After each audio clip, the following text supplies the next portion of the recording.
ମୋ କଥା ଟିକେ ଶୁଣ। ଆମର ପବନ ଖେଳଟାକୁ ପ୍ରଥମେ ନ ବୁଝିଲେ ହେବନି। ପବନ ଉପରକୁ ଉଠିବା କଥା କହୁଛୁ ତ? ହଁ, ପବନ କେମିତି ଉପରକୁ ଉଠିବ ଚେତନା କିନ୍ତୁ ଊର୍ଦ୍ଧ୍ୱଗାମୀ ହେବ। ସେତିକି କଥାଟା ଶୁଣ। ପବନ ଊର୍ଦ୍ଧ୍ୱଗାମୀ ହେବ, ଅଧଗାମୀ ହେବ, ଅଧ ଉର୍ଦ୍ଧ୍ୱ ସବୁବେଳେ ହେଉଛି। ବୁଝିପାରୁଛୁ? କେମିତି ହେଉଛି ନା ଯେତେବେଳେ ନିଶ୍ୱାସଟା ବାହାରକୁ ବାହାରି ଯାଉଛି, ବୁଝିଲେ କି, ସେତେବେଳେ କ'ଣ ହେଉଛି? ପ୍ରାଣବାୟୁଟା ଉପରମୁଖା ହେଉଛି, ଉପରମୁଖା ହେଉଛି ନା, ଅପାନ ବାୟୁଟା ତଳମୁଖା ହେଉଛି।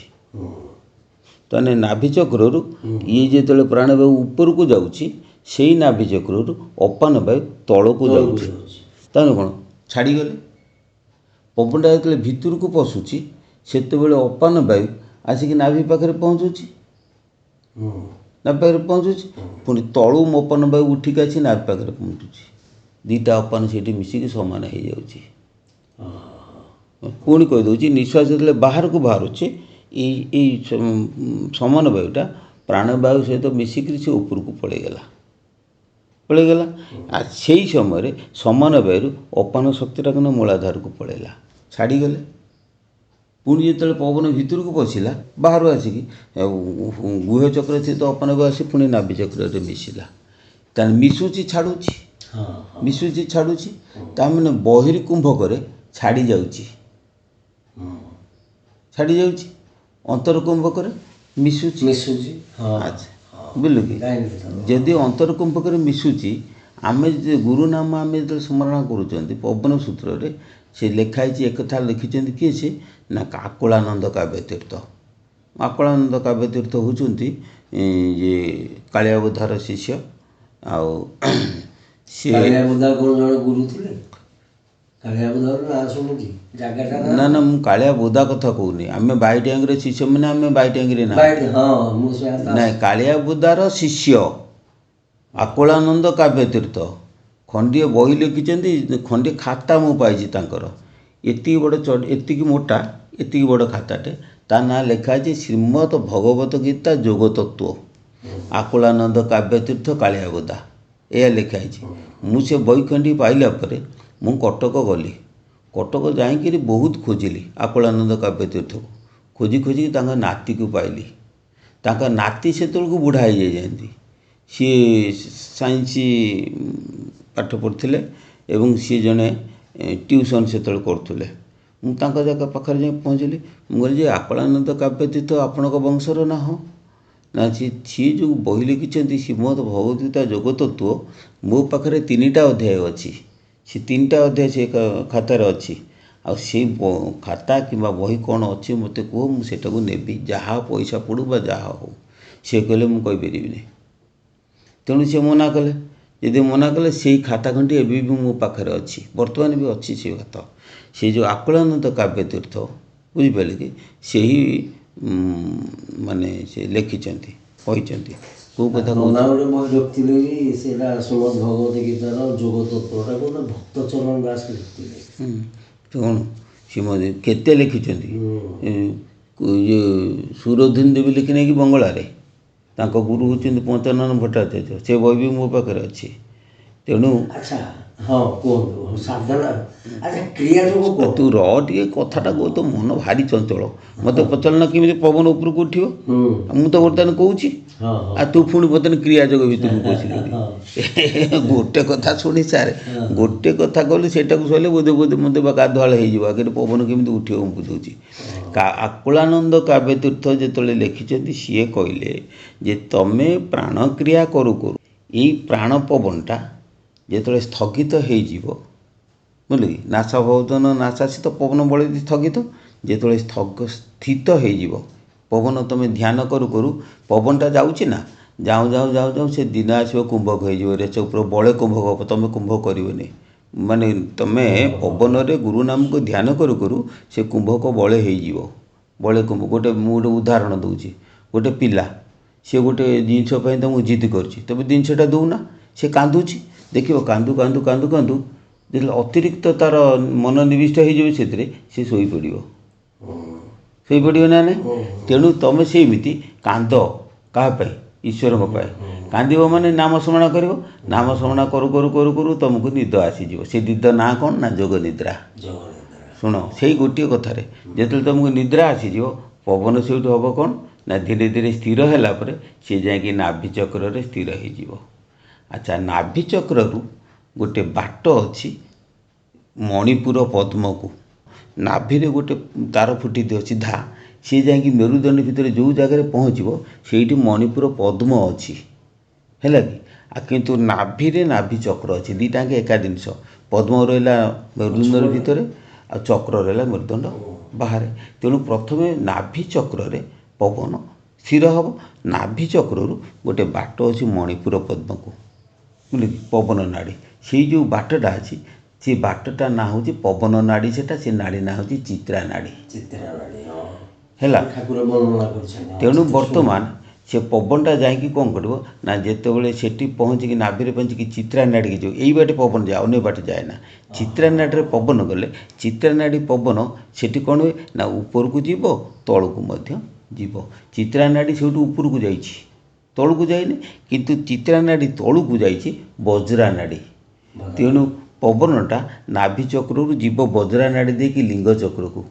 ଲିଙ୍ଗ ଚକ୍ର ତଳୁ ପୁଣି ବଜ୍ରା ନାଡ଼ି ଦେଇକି ନା ଲିଙ୍ଗ ଚକ୍ରରୁ ଆଉ ସିଆଡ଼କୁ ବଜ୍ରା ନାଡ଼ିର ସ୍ଥାନ ନାହିଁ। ବଜ୍ରା ନାଡ଼ିର ସ୍ଥାନ ହେଲା ଲିଙ୍ଗ ବାହାରିଛି। କିନ୍ତୁ ତଳକୁ ଯେତେବେଳେ ପବନ ଯିବ ସୁଷୁମ୍ନା ନାଡ଼ିରେ ଯିବ।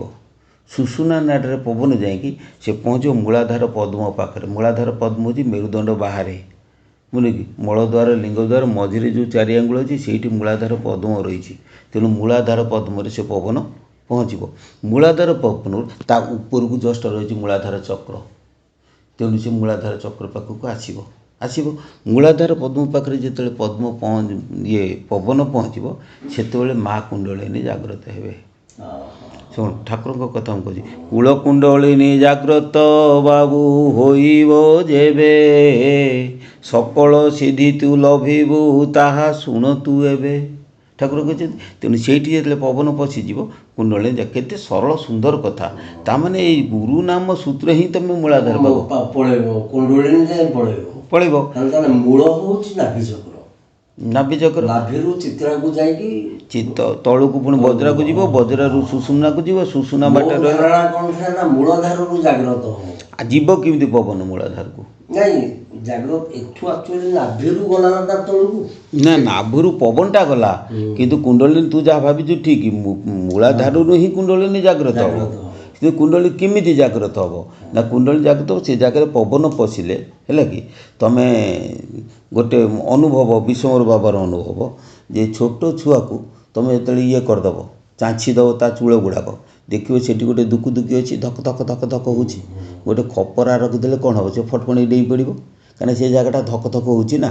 କିନ୍ତୁ ସେ ଜାଗାଟା, ସେ ଯେଉଁ ଦୁକୁଦୁକିରେ ଯେଉଁ ସ୍ପନ୍ଦନଟା 2ଟା ଜାଗାରେ ହୁଏ, ଗୋଟେ ଜାଗାରେ ନୁହେଁ, ବୁଝିପାରିଲେ ନା। କେଉଁଠି ନା ଗୋଟେ ଦୁକୁଦୁକିରେ ହୁଏ, ଗୋଟେ ମୂଳାଧାର ପଦ୍ମରେ ହୁଏ, ଧକ ଧକ ହୁଏ। କିନ୍ତୁ ସେଇ ଦୁକୁଦୁକି ଧକ ଧକ ଶବ୍ଦଟା ବା ସେ ଯେଉଁ ସ୍ପନ୍ଦନଟା ଆମେ କେହି ଜାଣିପାରନ୍ତି ନାହିଁ। ଜାଣିପାରିବେ କେମିତି? ଆମ ଦେହ ଅସ୍ଥିର ଠିକ୍ ନାହିଁ। ଆମେ ଯେତେବେଳେ ସାଧନା କରୁ ଯେତେବେଳେ ଠିକ୍ ବାଟରେ ପହଞ୍ଚିଯିବ, ସେଠି କ'ଣ ହେବ ନା ତମେ ସେ ସ୍ପନ୍ଦନଟାକୁ ଜାଣିପାରିବ। ଅଟୋମେଟିକ୍ ସ୍ପନ୍ଦନ ହେବ। ସ୍ପନ୍ଦନ ହେଇକି ସେ ସ୍ପନ୍ଦନଟା ଯେତେବେଳେ ଯେଉଁଦିନ ହେବ ଜାଣିବ କୁଣ୍ଡଳିନୀର ଆଭାସ ତମେ ଟିକିଏ ପାଇଲ। ସେଇଠୁ କୁଣ୍ଡଳିନୀ ଶକ୍ତି ଉଠିବ। କେମିତି ଉଠିବ ନା ସେଟା 2ଟା ବାଟରେ ଉଠିବ। 2ଟା ବାଟରେ ଉଠିବ। କେମିତି 2ଟା ବାଟରେ ନା ଗୋଟେ ବାଟ ଯିବ ମେରୁଦଣ୍ଡ ଭିତରେ, ଗୋଟେ ବାଟ ଯିବ ମେରୁଦଣ୍ଡ ବାହାରେ ଉଠିକି ଯିବ। ତେଣୁ ମେରୁଦଣ୍ଡ ବାହାରେ ରହିଲେ କିଏ? ସେ ଚକ୍ର। ଭିତରେ ରହିଲେ କିଏ? ସେ ପଦ୍ମ। ମେରୁଦଣ୍ଡ ଭିତରେ ରହିଲେ ପଦ୍ମ, ବାହାରେ ରହିଲେ ଚକ୍ର। ସେ 2ଟା ବାଟରେ ଏକା ସାଙ୍ଗରେ ଉଠିବ। କାହିଁକିନା 2ଟା ସହିତ ସମାନ। ଏପଟରେ ଚକ୍ରରେ ଉଠୁଥିଲେ ସେଟା ପଦ୍ମରେ ଉଠିବ। ସେଇଥିପାଇଁ ମୁଁ କହିଛି ତୁମେ ପଦ୍ମକୁ ସାଧନା କଲେ ଚକ୍ରର ଫଳ ପାଇବ, ଚକ୍ରକୁ ସାଧନା କଲେ ପଦ୍ମର ଫଳ ପାଇବ। କିନ୍ତୁ ପଦ୍ମ ସାଧନା ଅପେକ୍ଷା ଚକ୍ର ସାଧନାଟା ହେଉଛି ସହଜ। କାହିଁକିନା ନାଭି ଚକ୍ର କଲେ ହେଇ ନାଭି, ମଣିପୁର ପଦ୍ମ ମେରୁଦଣ୍ଡ ଭିତରେ କେଉଁଠି ଖୋଜେ ବାସ। ତେଣୁ ତୁ ଯେଉଁ ପ୍ରାଣାୟାମ କଥା କହୁଥିଲୁ, ପାଶ୍ଚାତ୍ୟ ସାଧୁମାନେ ସେମାନେ କ'ଣ ନା ମେରୁଦଣ୍ଡ ଭିତରେ କୁହନ୍ତି ଶକ୍ତି କେନ୍ଦ୍ର, ତ ଆମେ ସେଇଠି କରିବୁ, ଭାରି କଷ୍ଟ। କିନ୍ତୁ ପଞ୍ଚସଖା ସାଧକମାନେ ସେମାନେ ଚକ୍ରକୁ ଧରିକି ଉପରକୁ ଉଠିଛନ୍ତି, ହେଲା କି। ତେଣୁ ସେ 2ଟା ଉଠିଲେ। ଉଠି ସାରିକି ସେ ତ ମୂଳାଧାର ଚକ୍ରରୁ 2ଟା ଉଠିଲେ ନା, 2ଟା ଉଠିକି ଆସିକି କ'ଣ କରିବେ ନା ଲଲାଟ ପଦ୍ମ ପାଖରେ, ଲଲାଟ ପଦ୍ମ ହେଲା ମସ୍ତିଷ୍କ ପଛପଟରେ, ଲଲାଟ ଚକ୍ର ରହିଲା ବାହାରେ, ବୁଝିଲେ କି? ପୁଣି ସେଇଠୁ କ'ଣ କରିବେ ନା ସୁଷୁମ୍ନା ନାଡ଼ିରେ ସିଧାସଳଖ ମସ୍ତିଷ୍କ ପଛପଟେ ଉପରକୁ ଉଠିଲା, ଏପଟରେ ଲଲାଟ ପଦ୍ମରୁ ପୁଣି ମସ୍ତିଷ୍କ ଉପରେ ଉପରକୁ ଉଠିଲା, ଦୁଇଟାଙ୍କ ଉଠି ଉଠି ଯାଇ ଦିକୁ ଦିକୁରେ ମିଶିଗଲେ, କାମ ସରିଲା। କୂଳକୁଣ୍ଡଳିନୀ ଜାଗ୍ରତ ବାବୁ ହୋଇବ ଯେବେ ସକଳ ଚିନ୍ତିତୁ ଲଭିବୁ ତା ଶୁଣୁଥିବ ଏବେ, ସରିଲା କାମ। ସେ କିନ୍ତୁ ଠାକୁର ଆଉ ଗୋଟେ କଥା କହିଲେ, ଏ ସିଦ୍ଧ ଆସନରେ ବସିଲେ ସିଦ୍ଧ ହେବ ସମୀର। ମୁଁ ସିଦ୍ଧାସନ କରିବ ଟିକେ ମୂଳାଧାର ଚାପି ବସିବୁ ବାମ ଗୋଇଠି ଠାର। ହେଇ ଆରମ୍ଭ କରିଦେଲା। ମୁଁ କେବେ ଅଭ୍ୟାସ କରିନି ତ, ମାନେ ଆଗ ବାଁଟା ବୁଲେଇବ ନା ଡାହାଣଟା ବୁଲେଇବ? ପଦ୍ମାସନ କଲେ ଚଳିବ? ଶୁଣୁ, ମୂଳାଧାର ଚାପି ବସିବୁ ବାମ ଗୋଇଠି ଠାର, ସ୍ୱାଧିଷ୍ଠାନେ ଦକ୍ଷ ପାଦକୁ ନେଇ ଧୀରେ ଚାପିବୁ, ସୋଜା ହୋଇଯିବ ସେ ସର୍ପ ଶୂନ୍ୟପୁର ଦେଖିବୁ, ଅଛନ୍ତି ସେ ଶୂନ୍ୟପୁରରେ ଶୂନ୍ୟବାସୀ ଠାକୁର, 49 ସ୍ଥିର 50 ହେଲେ ହୋଇବୁ ଧୀର। ମୁଁ ସିଦ୍ଧ ଆସନ ସଂସାର ଲୋକଙ୍କୁ ଠାକୁର ଦିଅନ୍ତି ନାହିଁ। ମୋ କଥା ଶୁଣୁ, ନନା ତାଙ୍କର କରୁଥିବେ ନା, ଠାକୁର ଦେଇଛନ୍ତି। ସେ ମୋ କଥା ଶୁଣୁ, ଠାକୁର ଦିଅନ୍ତି ଆଧାର ଚକ୍ର ଆସନ। ଶୁଣ, ଆମର ଆସନ ସବୁ ଭିନ୍ନ ଭିନ୍ନ ରହିଛି।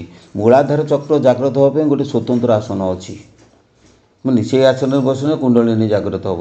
ଆଗେ ଆଧାର ଚକ୍ର ଦେଇ ସାରିଲା ପରେ ତାପରେ ପଦ୍ମାସନ ପରେ ଗୁହ୍ୟ ଚକ୍ର ଆସନ, ଗୁହ୍ୟାସନ, ତାପରେ ଯାଇକି ସିଦ୍ଧାସନ, ବୁଝିଲୁ? ସ୍ୱସ୍ତିକାସନ ଅଛି, ସିଦ୍ଧାସନ, ସବୁ ଆସନ ଅଛି। କେଉଁ ଆସନ କେମିତି? ତେଣୁ ମନେ ମନେ ଆମେ କ'ଣ କରିଦେଲେ ପଦ୍ମାସନ ସିଦ୍ଧି କର। ପଦ୍ମାସନ ନିହାତି ତୁ ଘଣ୍ଟେ କି 2 ଘଣ୍ଟା ବସେନି, ଘଣ୍ଟେ 2 ଘଣ୍ଟା ବସେନି ନାମ ଚଲାନି ପଦ୍ମାସନରେ। ପଦ୍ମାସନ ହେଉଛି ମୂଳ ଆସନ। ଶୁଣ, ପଦ୍ମାସନରେ ତୁମର ଇଡ଼ା ପିଙ୍ଗଳା ନାଡ଼ି ଉପରେ ତୁମର ମାଷ୍ଟରୀ ଆସିବ। ଇଡ଼ା ଆଉ ପିଙ୍ଗଳା, ଇଡ଼ା କେଉଁଠି ଅଛି, ପିଙ୍ଗଳା କେଉଁଠି ଅଛି କହିଲି? ଇଡ଼ା କେଉଁଠି, ପିଙ୍ଗଳା କେଉଁଠି?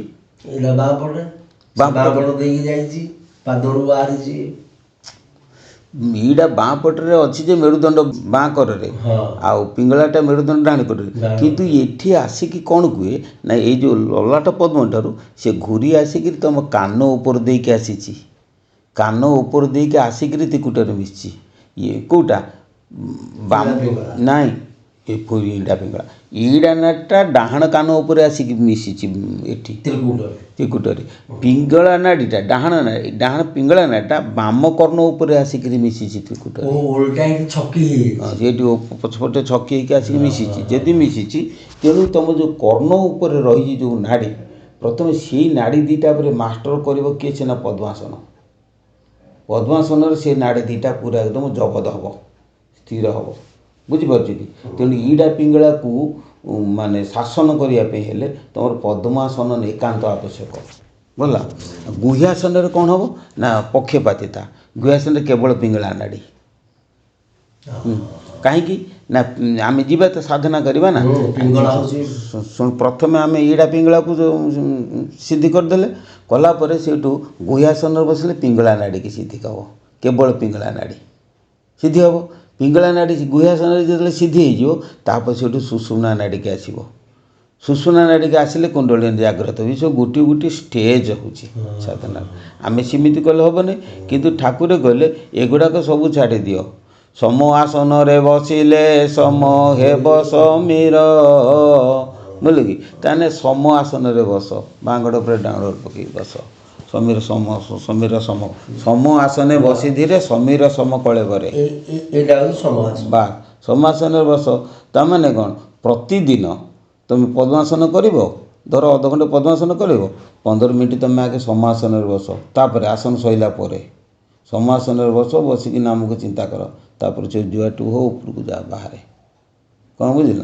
ଏସବୁ କୌଶଳ କରିବା, ତୁ ଯେଉଁ ଟକଟକ ହେଉଛୁ ଚା ନୁହେଁ, ବର୍ତ୍ତମାନ ମନଟାକୁ ନାମରେ ସ୍ଥିର କର କିଛି ସମୟ, ନାମ ସ୍ଥିର କର, ନାମ ଚାଲିବ।